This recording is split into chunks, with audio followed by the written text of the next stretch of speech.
예수님의 탄생 소식을 가장 먼저 듣게 되는 사람들이 나오고 있습니다. 바로 목자들입니다. 우리가 목자하면 알프스 초원의 그런 한가로운 목장이나 또 피리 부는 목동들을 먼저 떠올리기 쉽습니다. 근데 본문에 나오는 목자들은 그런 낭만과는 거리가 먼 사람들이었습니다. 그들은 어려운 삶을 사는 사람들이었습니다. 그 가축의 주인에게 그것을 한시적으로 위탁을 받아서 그 양들을 치는 고용 노동자에 불과했습니다. 양과 함께 뒤돌면서 고되게 살았지만 그 양이 좋아서가 아닙니다. 창잇을 맞으며 밤잠을 못 자며 그렇게 일을 해야만 살 수 있는 가난하고 또 하층민의 그런 삶을 사는 사람들이었습니다. 예수님의 탄생이 바로 이런 목동들에게 처음 전해져 온 것입니다. 이것이 좀 의아하지 않습니다. 어떤 분들은 그게 뭐가 의아해요? 예수님께서는 낮은 자를 위해서, 가난한 자를 위해서, 또 포로된 자를 위해서 오셨으니까 당연히 그런 목동들에게 가신 건 아닙니다. 물론 맞습니다. 틀린 말은 아닙니다. 그러나 만약 가난하고 소외에 대한 이들에 대한 관심이 충분하면 굳이 목동을 찾아갈 이유가 있었을까?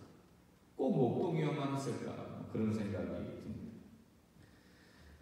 사람들이 왜 고위공직자에 오르려고 합니까?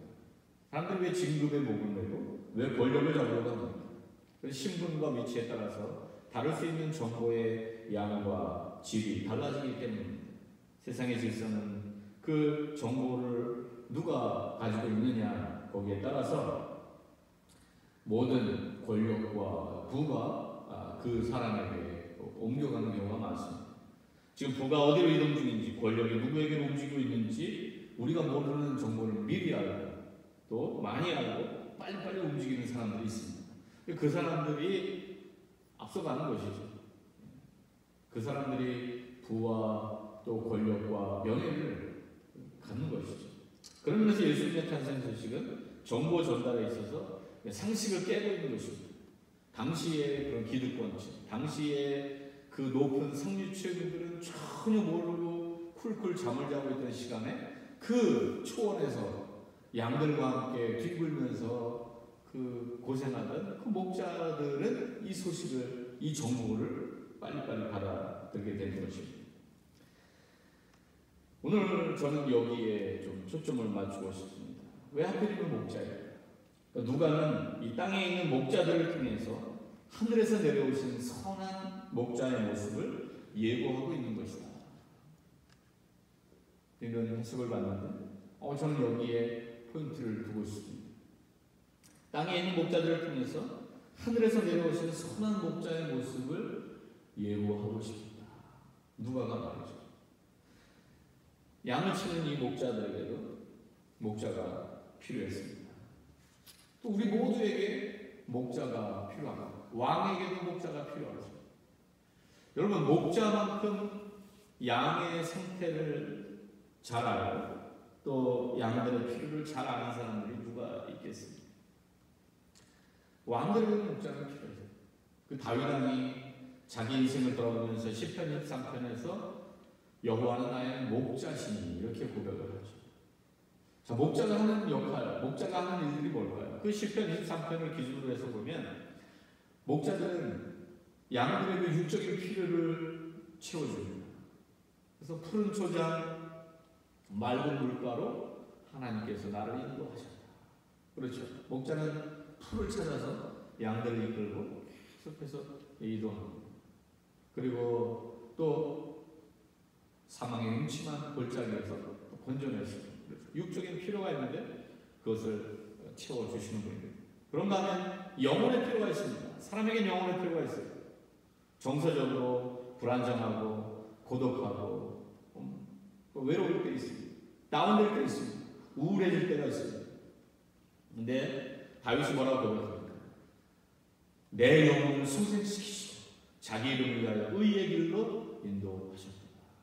그런 영혼의 필요를 그 목자 되신 하나님께서 잘 채워주십니다. 그런가 하면 인간들은 관계를 맺고 살아갑니다.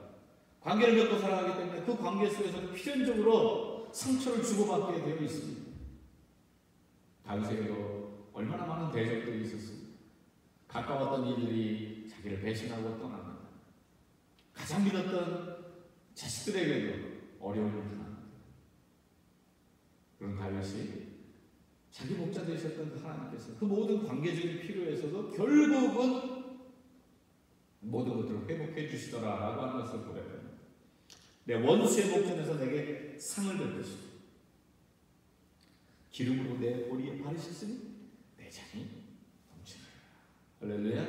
예. 이 목동은 바로 우리의 모습입니다.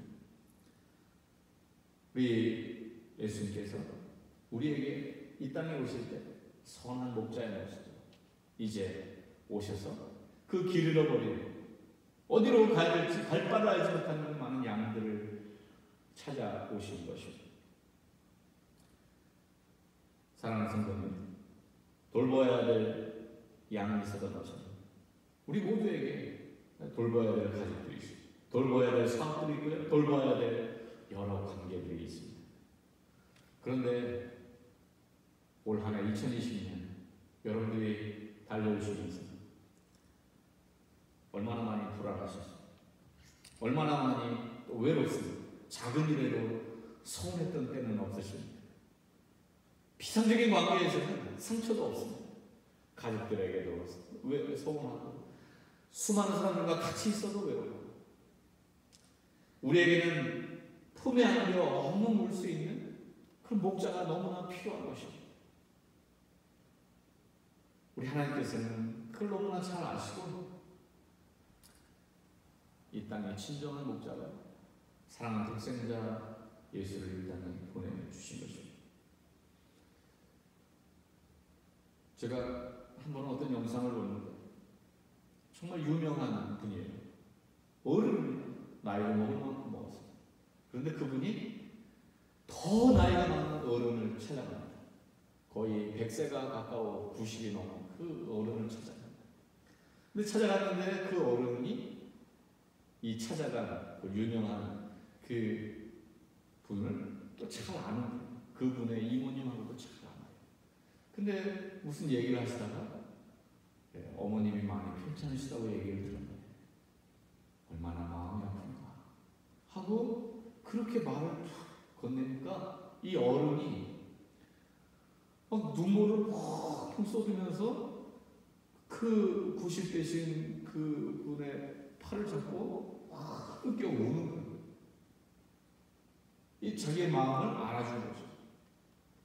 자기의 연로하신 어머님 앞에서 사람들은 자기를 유명하게 만들었고 어른이지만 또 아기와 같은 마음이 된 것입니다. 그러면서 생각한 것이 어른에게도 어른이 필요하다. 엄마에게도 엄마는 필요하다. 저는 목사로 살아가고 있지만 때로는 목사에게도 또 목사님이 필요합니다. 어떻게 해야 될지 모를 때 또 저는 선배 목사님 또 저를 키워주시고 저를 인도하셨던 그 목사님들에게 자문을 구하고 그분들의 품을 의지합니다. 우리가 어려운 시대를 지나고 있습니다. 다른 누구보다도 목자를 먼저 찾아오신 이 기쁨의 소식이 그래서 위로가 됩니다. 장차 우리의 선한 목자로 우리를 안아주실 그분을 발견할 수 있기 때문에 그렇습니다. 자, 그 다음에 또 한번 생각을 해보겠습니다. 왜 목동들을 찾아오셨을까? 왜 수많은 사람들 중에서 바로 이 목동을 찾아오셨을까? 그것은 바로 목동들이 가장 잘할 수 있는 역할이 바로 그 일이었기 때문에 그렇습니다. 하나님은 다 이 사람에게 먼저 소식을 전할까, 이 사람에게 먼저 소식을 전할까 생각하시다가 이 목자를 선택하신 겁니다. 미국의 유명 작가 맥스 루케이더 목사님이 하나님께서 왜 목자들에게 제일 먼저 소식을 알리셨는지 흥미로운 상상을 통해서 이렇게 설명하고 있습니다. 만약 바리새인들에게 제일 먼저 소식이 전해졌다면 그들은 먼저 주석을 펴놓고 세미나부터 했을 것이다. 만일 정치가들이었다면 그들은 주변에 누가 본 사람이 없는지 살펴보느라 시간을 허비했을 것이다. 기업가에게 제일 먼저 소식이 전해졌다면 그들은 자신의 캘린더를 쳐다보고 스케줄을 맞추고 있었을 것이다. 근데 목자들에게 전해진 이유는 그들은 전해준 대로 믿고 바로바로 행동하는 사람들이었다. 그렇기 때문에 하나님께서 이 목동들을 선택하셨다라고 그렇게 한번 흥미로운 선상을 하는 것입니다. 자, 오늘 본문을 보면 이 목동들이 그 소식을 듣고요, 바로 이렇게 반갑니다. 렛츠고! 가자! see! 가서 보자! 정말 우리에게 일어난 이런 일이 일어나는지 가서 보자! 그리고 빨리 갑니다. 빨리 가서 자기들이 말한 것을 그 마리아와 거기에 모였던 사람들에게 고합니다. 근데 모든 사람들이 그 목동들의 이야기를 듣고 기이 여겼다 이렇게 말하는 것, 나오는 것을 볼 수 있습니다. 제가 보니까 어떤 분들은 말하는 재주가 없어요. 그래서 제대로 전달을 못합니다. 근데 어떤 분들은 뭐 말하는 재주가 뛰어나가지고 그거 자기가 보고 들은 것들을 정말 생생하게 잘 말해서 그거 다른 사람들만 반응을 촉촉하게 만듭니다. 근데 제가 생각할 때 이 목동들은 말을 잘했을 것 같아요. 말재주가 있었을 것 같아요. 그 기나긴 밤을 지새우려면 그 목동들은 이야기로 푸는 수밖에 없었어요. 군대 갔다 오신 분들은 알죠. 그 밤에 북쳐 설 때 얼마나 심심합니까? 야, 너 연애하던 얘기 한다. 어? 너 학교 다니던 얘기 한다. 그러면 얘기해야 됩니다. 자꾸 하다 보면 느는 거예요. 근육도 쓰면 늘잖아요. 자꾸 얘기하다 보니까 늘었어요. 어떤 그 요즘에 그 유명한 그런 연예인이 있습니다. 근데 그분이 다니면서 그 음식을 소개하면은 정말 누구든지 그 음식을만 먹고 싶어요. 근데 어떤 분이 왜 그럴 수밖에 없느냐를 이렇게 소개를 했는데 거기 이런 얘기가 있었어요. 어릴 적에 그 연예인이 너무너무 가난합니다. 엄마는 늘 나가서 일하시고 자기 혼자 동생들을 돌보면서 집에서 지내요. 그러니까 그 시간들을 늘 상상을 하면서 먹고 싶은 음식을 상상하면서 그걸 요리하면서 보낸 거예요. 아, 오늘은 꽁치 4마리를 구워봐야겠다. 자, 그래가지고 이제 상상을 시작한 겁니다. 꽁치 4마리를 연탄불에 굽는 거예요. 상상을 시작한 거예요. 지글지글 바삭바삭 구워서 거기에 소금을 촥촥 뿌리고 기름을 싹싹 발라가지고 구우면 그렇게 쫄깃쫄깃하고 먼 거 살짝을 하나씩 뜯어서 입에다 넣고 침이 고이면 얼마나 맛있을까. 뭐 그런 것들을 동생들한테 막 얘기를 해줬는데 나중에 이런 것들이 다 자산이 된 겁니다. 말을 잘하는 거죠. 목자들은 천사의 메시지를 가지고 세미나를 하지 않았습니다. 쓸데없는 논란을 하느라 시간을 허비하는 대신 그들은 자기 양떼도 버려두고 서둘러 가서 예수님을 찬양하고 경배했습니다. 마음이 순수하고 깨끗하잖아요. 바로 찬양으로 영광 돌립니다. 뭐 빠꾸가 없어. 아, 이런 얘기 했죠. 후진이 없어요.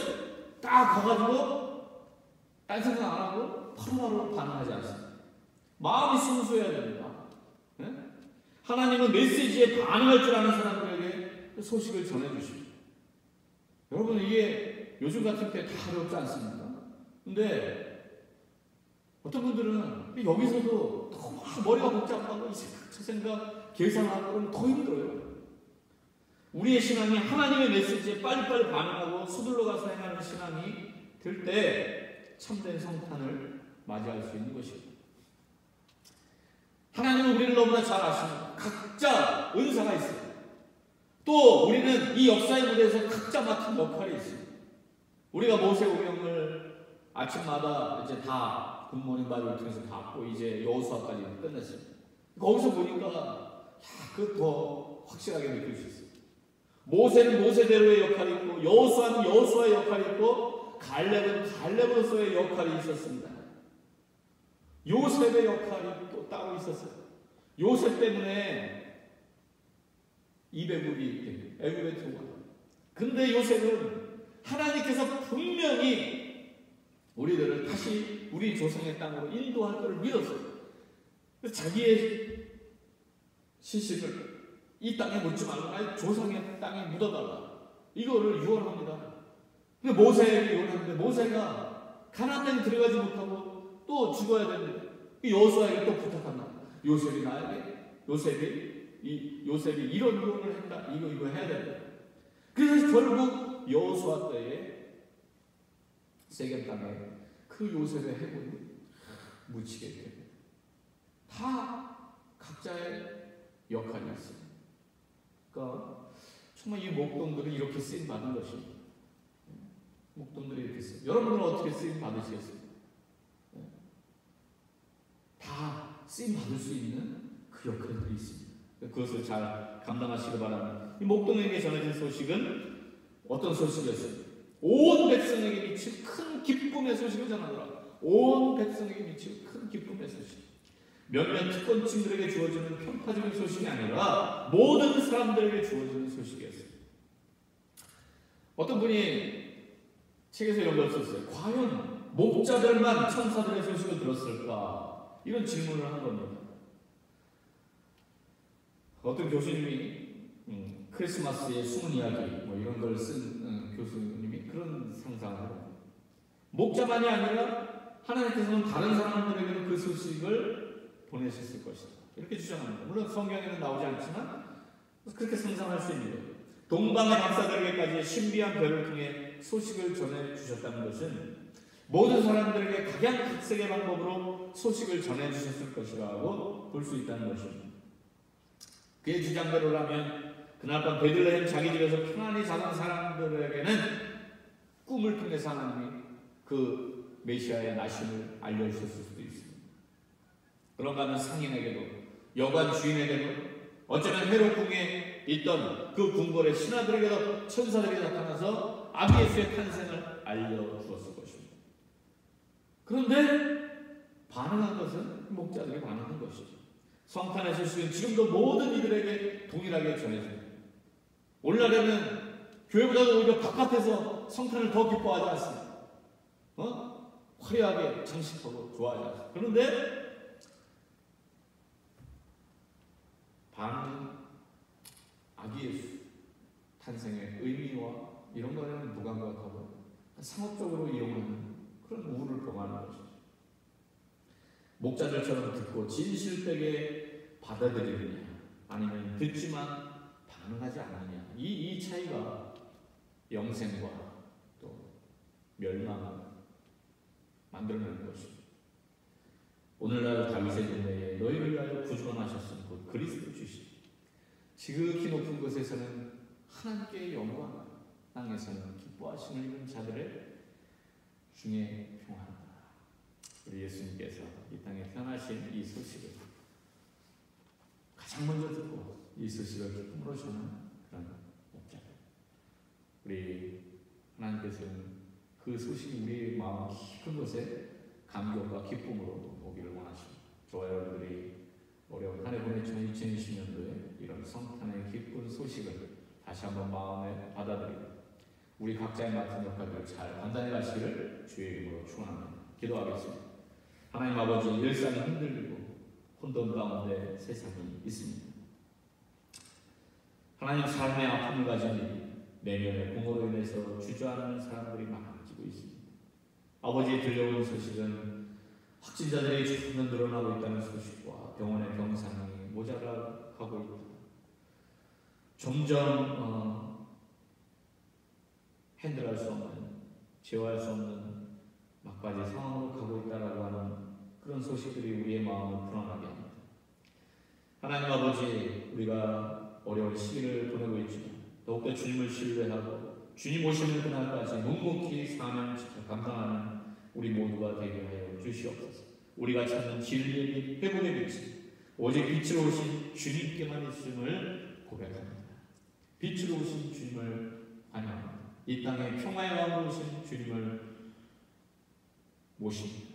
하나님 아버지, 우리의 삶에 깊숙이 찾아와 주시옵소서. 감사합니다. 예수님 이름으로 기도하옵나이다.